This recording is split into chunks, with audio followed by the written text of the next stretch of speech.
Bienvenue dans notre émission La vérité de l'Évangile avec Andrew Wommack. Nous célébrons plus de 50 ans à partager la grâce et l'amour inconditionnel de Dieu. Et maintenant, place à Andrew pour un enseignement sur la parole de Dieu qui transforme les vies. À propos de la grâce, la puissance de l'Évangile. Bienvenue dans notre émission La vérité de l'Évangile. Aujourd'hui, je continue d'enseigner au travers du livre aux Romains. Et ça a vraiment été puissant. Ces vérités sont la fondation de notre foi chrétienne. Et il est triste de dire que le chrétien moyen aujourd'hui n'est pas enraciné dans le vrai Évangile. Voilà 1 semaine et demie que j'enseigne sur le sujet. Je crois, et je l'ai dit, que ce qui est enseigné dans la plupart des églises aujourd'hui n'est pas le vrai évangile. Ils disent qu'ils prêchent l'évangile, mais l'évangile libère la puissance. Il est dit dans Romains chapitre 1, verset 16, « Car je n'ai pas honte de l'évangile, c'est la puissance de Dieu par laquelle il sauve. » L'évangile libère une puissance, et la personne moyenne aujourd'hui, née de nouveau et qui se dirige vers le paradis, ne voit pas la puissance de Dieu opérer dans leur vie parce qu'ils n'ont pas entendu le vrai évangile. Il y a un faux évangile. Il y a des gens qui parlent de certaines choses, mais ils condamnent les gens. Ils leur imposent des obligations, des exigences, des lois, des règles et des rituels qui en réalité diminuent la puissance de Dieu dans leur vie. J'ai déjà mentionné ce verset dans Galates chapitre 5, verset 4 qui dit « Vous qui cherchez à être déclarés justes par Dieu en accomplissant la loi, vous êtes séparés de Christ. » Et c'est ce qui est enseigné à beaucoup de chrétiens aujourd'hui, qu'il nous faut être justifiés par nos propres actions et non par la foi en ce que Jésus a fait pour nous. Vous savez, l'expression « déclaré juste » paraît religieuse, mais voilà une définition simple et basique qui vous aidera à vous rappeler du cœur de ce dont il est question. Le mot « justifié » signifie « juste comme si je n'avais jamais péché ». Et vous êtes justifié comme si vous n'aviez jamais péché, grâce à votre foi en Jésus et en ce qu'il a fait, et non grâce à vos propres performances. Si on vous a enseigné qu'il vous faut être saint, mériter et être digne pour que Dieu réponde à vos prières et œuvre dans votre vie, alors Christ n'a aucun effet sur vous. Vous cherchez à être justifié par vos œuvres au lieu des œuvres de Christ. Et cela pose un problème à beaucoup de gens.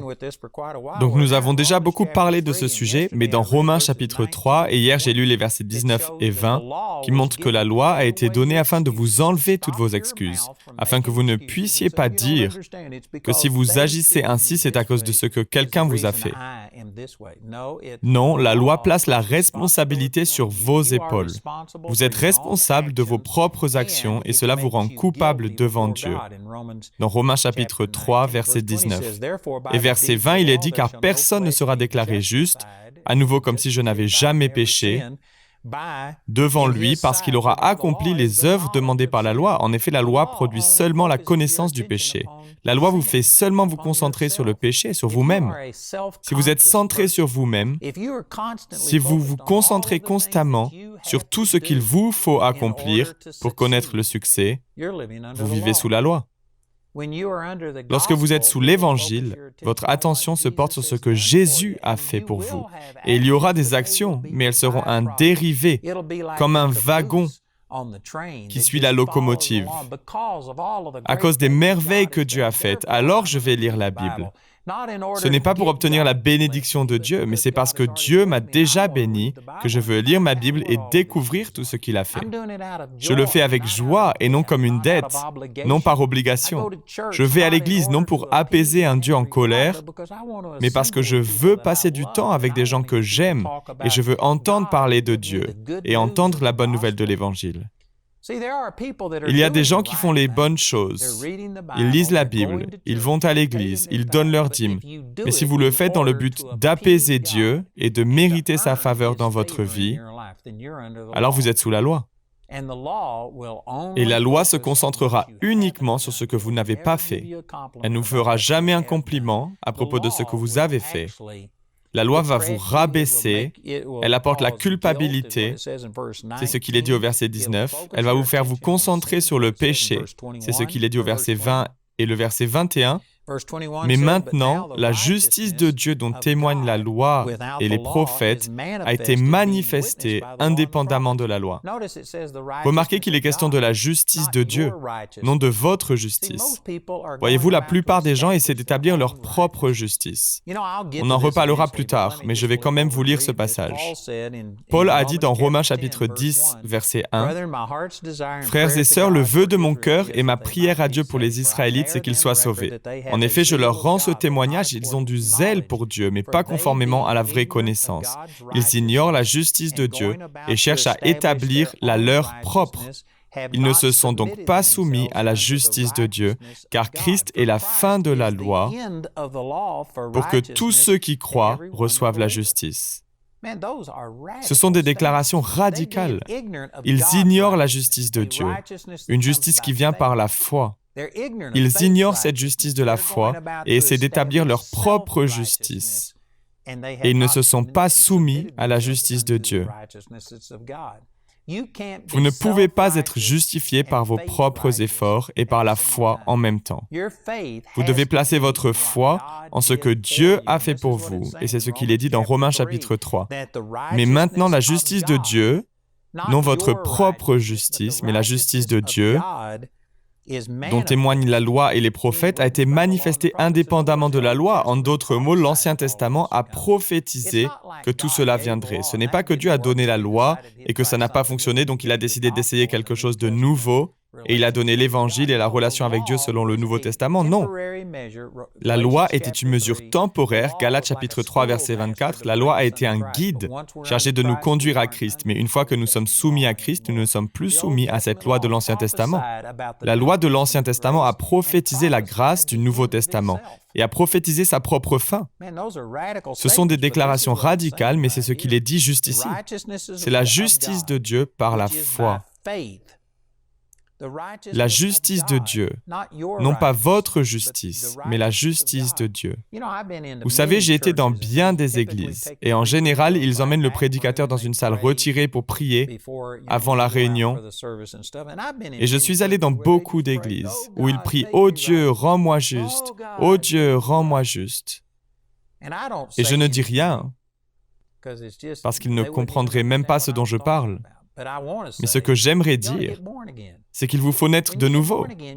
Lorsque vous naissez de nouveau, vous devenez juste aux yeux de Dieu. Éphésiens 4, verset 24 dit « Et à vous revêtir de l'homme nouveau, créé selon Dieu, dans la justice et la sainteté que produit la vérité. » Vous n'êtes pas en train de devenir juste.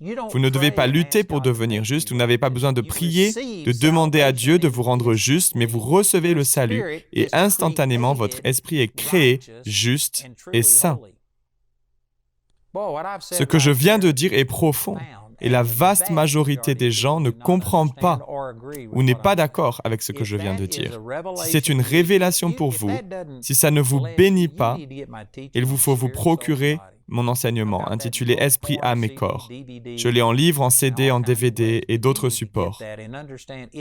Mais il vous faut comprendre cela, comprendre que lorsque vous naissez de nouveau, vous devenez une nouvelle personne dans votre esprit et vous êtes créé juste et vraiment saint, ce qui implique qu'il y a une fausse sainteté. Et vous savez ce qu'est la fausse sainteté? C'est toutes les choses que vous faites. Maintenant, il vous faut deux types de justice. Et nous en avons déjà parlé dans Romains chapitre 10, où il est dit « Ils ignorent la justice de Dieu et cherchent à établir la leur propre. Ils ne se sont donc pas soumis à la justice de Dieu. » Il y a deux types de justice, et la seule qui affecte votre relation avec Dieu, c'est la justice de Jésus qu'il vous donne en cadeau au moment du salut. Et cette justice qui s'obtient par la foi est la seule justice qui compte entre vous et Dieu. Mais il vous faut aussi une justice personnelle. Il vous faut faire ce qui est juste dans vos actions. Non pour plaire à Dieu, car vous lui plaisez déjà au travers de Jésus. Il vous a donné la justice de Jésus et vous êtes nés de nouveau dans la justice et la sainteté. Éphésiens 4, 24. Au moment où vous naissez de nouveau. Donc aux yeux de Dieu, vous êtes juste parce que Dieu est un esprit. Jean chapitre 4, verset 24 dit « Dieu est esprit et il faut que ceux qui l'adorent l'adorent en esprit et en vérité. » Il vous voit dans l'esprit et dans l'esprit vous êtes juste. Donc Dieu est satisfait satisfait de vous basée sur la justice qui s'obtient par la foi. Mais il vous faut aussi une justice personnelle pour avoir de bonnes relations avec les gens. Si vous dérobez, volez, tuez, mentez, si vous ne donnez pas de votre meilleur à votre travail, cela a un coût. Vous serez renvoyé, vous pouvez vous faire arrêter pour avoir braqué une banque ou réprimandé pour n'avoir pas respecté les limitations de vitesse. Il vous faut maintenir une justice personnelle pour ne pas avoir d'ennui et vous entendre avec les gens. Mais lorsqu'il en vient à Dieu, notre propre justice est comme un vêtement souillé. Il me semble que cela se trouve dans Ésaïe chapitre 64, verset 6. Toute notre justice est comme un vêtement souillé. Cela parle de notre propre justice. Il vous faut cette justice propre pour vos relations avec autrui. Mais lorsqu'il en vient à notre relation avec Dieu, il n'y a que la justice de Dieu qui compte. Et c'est ce qu'il est dit au verset 22. Justice de Dieu par la foi en Jésus-Christ. Pour tous ceux qui croient, il n'y a point de distinction, car tous ont péché et sont privés de la gloire de Dieu. Et ils sont gratuitement justifiés par sa grâce, par le moyen de la rédemption qui est en Jésus-Christ.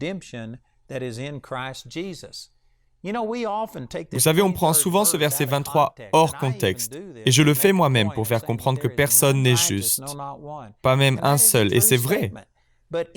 Mais dans son contexte, il dit que c'est la justice de Dieu qui rétablit notre relation avec lui. Vous ne pouvez pas être accepté par Dieu sur la base de vos bonnes œuvres.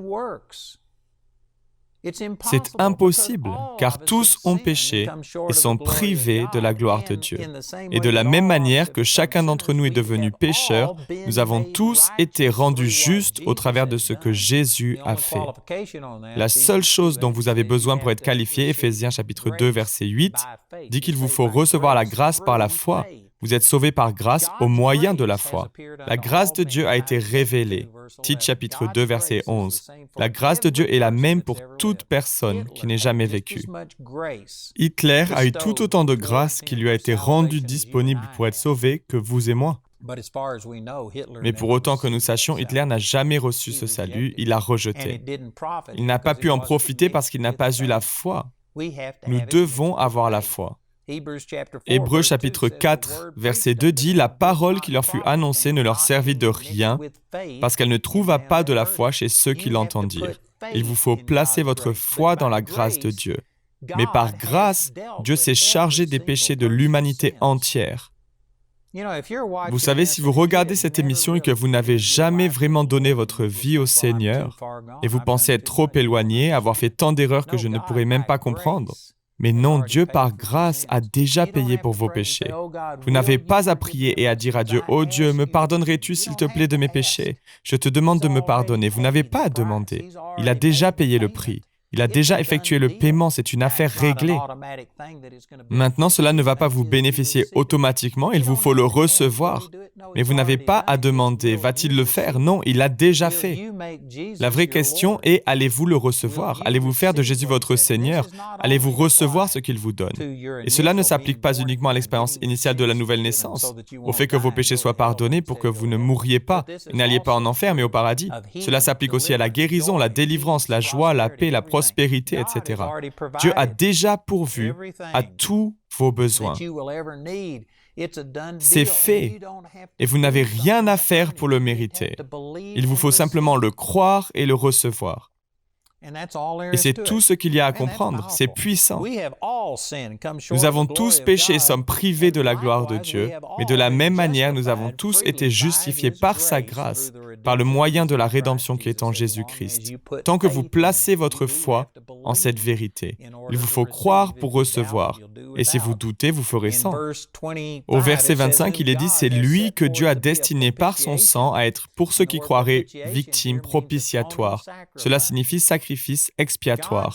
Dieu a destiné Jésus à être un sacrifice expiatoire par son sang pour ceux qui croiraient, afin de montrer sa justice, parce qu'il avait laissé impunis les péchés commis auparavant, au temps de sa patience.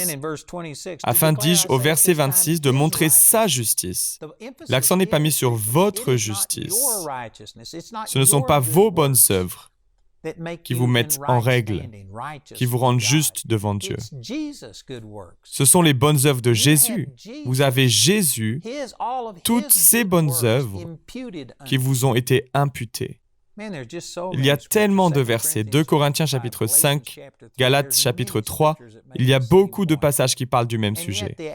Pourtant, la personne religieuse moyenne aujourd'hui n'a pas compris ces vérités et pense que d'une manière ou d'une autre, elle se met en règle avec Dieu grâce à ce qu'elle fait. Non, vous ne pouvez pas, jamais être accepté de Dieu sur la base de votre bonté. Votre bonté est peut-être meilleure que ma bonté, mais qui voudrait être le meilleur des pécheurs à être envoyé en enfer? Aucun d'entre nous ne mérite la bonté de Dieu. C'est sa justice. C'est ce que Jésus a fait pour nous, et tout ce que j'ai à faire pour le recevoir, c'est de croire et d'accepter la bonté, la grâce, cette bonne nouvelle presque trop bonne pour être vraie, que tout ce que Dieu est et tout ce qu'il a m'est rendu disponible de manière imméritée et gratuite, simplement par la foi. Lorsque je fais cela, alors sa justice m'est imputée. C'est vraiment puissant.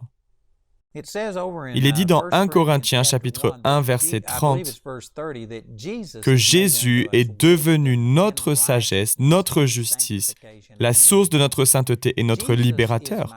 Jésus est ma justice. J'ai entendu cette petite blague à propos d'une personne qui est allée au paradis et qui se tient devant Dieu. Il y a un musulman extrémiste, un bouddhiste, un religieux chrétien et tout ça. Et si le Seigneur devait s'approcher de vous et vous demander qu'est-ce qui te rend digne d'entrer au paradis, comment répondriez-vous? Alors le musulman dirait, moi j'ai fait le djihad, j'ai tué des infidèles. Et il croit que d'une manière ou d'une autre, cela leur donne accès à la faveur de Dieu.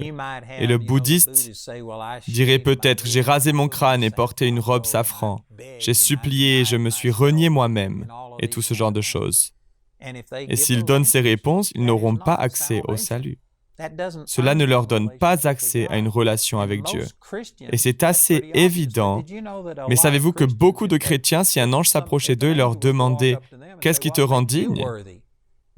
Beaucoup de chrétiens mettraient en avant leur assiduité à l'Église, le compte-rendu de tous leurs dons, le fait qu'ils sont restés mariés à la même femme, qu'ils ont essayé de faire le bien. Et cela est la mauvaise réponse, comme le musulman qui dit avoir fait le djihad ou le bouddhiste qui dit avoir rasé son crâne, supplié et s'être renié lui-même. Si vous mettez en avant les choses que vous avez faites comme une justification pour que Dieu vous aime et vous accepte, alors vous n'opérez pas dans l'Évangile. Votre foi n'est pas en Jésus, mais elle est en vous-même. Et votre propre justice est inutile. Inutile. Elle est comme un vêtement souillé lorsqu'il en vient à votre relation avec Dieu. À nouveau, cela se trouve dans Ésaïe chapitre 64, verset 6. Toute notre justice est comme un vêtement souillé. Et si vous regardez ces mots dans l'hébreu, cela parle d'un linge pour les menstruations. Si vous placez votre confiance dans votre propre bonté, sachez qu'elle est comme un vêtement souillé, un linge pour les menstruations. Elle est impure et impie. Elle est inutile lorsqu'il en vient à votre relation avec Dieu. Ce passage dit que Dieu a destiné Jésus à être par son sang un sacrifice, une propitiation, un sacrifice expiatoire pour ceux qui croiraient, afin de montrer sa justice, parce qu'il avait laissé impunis les péchés commis auparavant, au temps de sa patience, afin, dis-je, de montrer sa justice dans le temps présent, de manière à être juste, tout en justifiant celui qui a la foi en Jésus. Où donc est le sujet de se glorifier? Si vous comprenez ce dont nous parlons, que ce ne sont pas vos bonnes œuvres, mais qu'il vous faut simplement recevoir ce que Jésus a déjà accompli, que ce qui vous rend juste aux yeux de Dieu est ce que Jésus a fait et non ce que vous faites, si vous comprenez cela, vous n'avez aucune raison de vous vanter ou glorifier. C'est ce qu'il dit. Où est donc le sujet de se glorifier? Il est exclu. Par quelle loi? Par la loi des œuvres? Non, mais par la loi de la foi.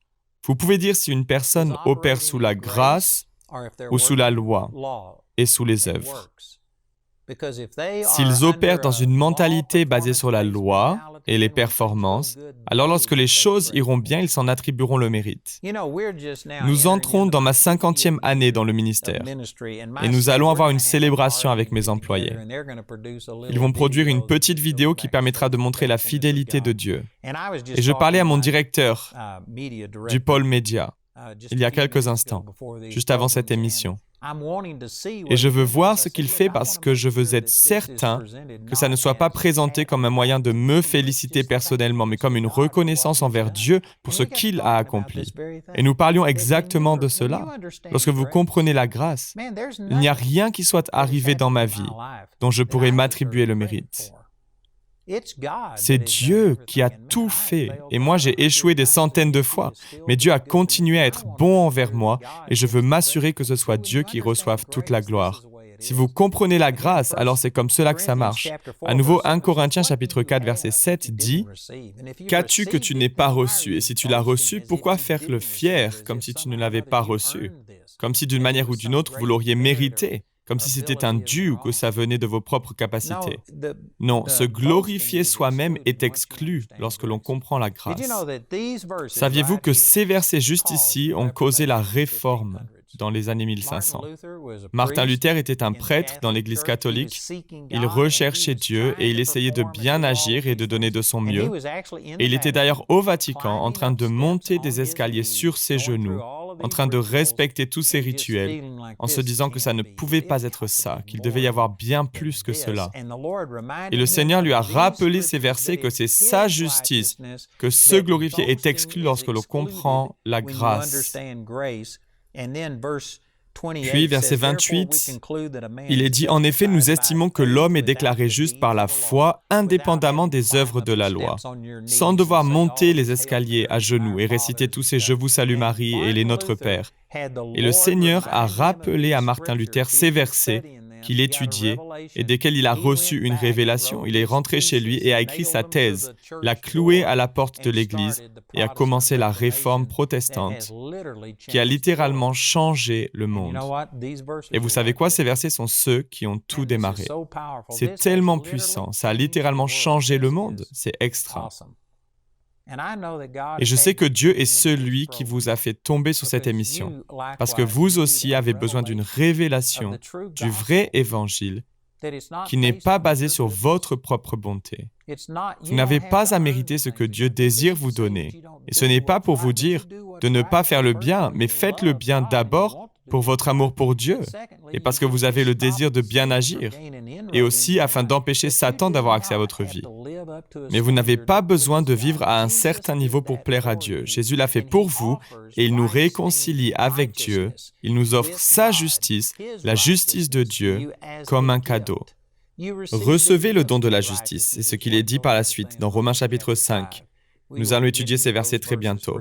Donc au verset 29, il est dit « Ou bien Dieu est-il seulement le Dieu des Juifs? N'est-il pas aussi celui des non-Juifs? Oui, il est aussi le Dieu des non-Juifs, puisqu'il y a un seul Dieu qui déclarera les circoncis justes sur la base de la foi et qui déclarera aussi les incirconcis justes au moyen de la foi. Cela signifie-t-il donc que par l'intermédiaire de la foi, nous annulions la loi? Certainement pas. Au contraire, nous confirmons la loi. La grâce de Dieu ne se débarrasse pas de la loi, elle établit la loi, mais la loi n'a jamais été donnée pour vous donner accès au salut. Elle a été donnée afin de vous montrer votre besoin d'être sauvé. Le programme d'aujourd'hui fait partie de la série La Grâce, la puissance de l'Évangile. Nous espérons que ce message vous a béni. Notre ligne téléphonique est ouverte aux heures indiquées à l'écran. Appelez-nous si vous avez des questions sur ce programme, si vous avez besoin de prière ou si vous désirez commander l'un de nos enseignements. Vous pouvez nous contacter au numéro qui s'affiche à l'écran. Ce programme a été rendu possible grâce au soutien financier de nos partenaires. Si vous souhaitez devenir partenaire, vous pouvez le faire en appelant ces mêmes numéros.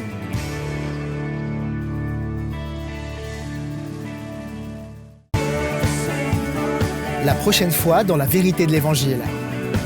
Paul utilise deux exemples, deux des plus grands modèles de l'Ancien Testament. Il utilise Abraham et David. Deux des patriarches, deux des personnages à qui la Bible se réfère si souvent. Et il montre qu'ils ont été justifiés aux yeux de Dieu, non par leur performance, mais par leur foi dans le Seigneur et en ses promesses. Une fois que vous comprenez et voyez cela, vous regardez en arrière et voyez les choses d'une manière extrêmement différente. Lorsque vous regardez en arrière au travers de la grâce, vous réalisez qu'Abraham n'a pas eu ce qu'il méritait. Si Abraham avait eu ce qu'il méritait, il aurait été jugé et rejeté par Dieu. C'est grâce à sa foi et c'est là où Paul veut en venir. Rejoignez-nous prochainement pour plus de la vérité de l'Évangile.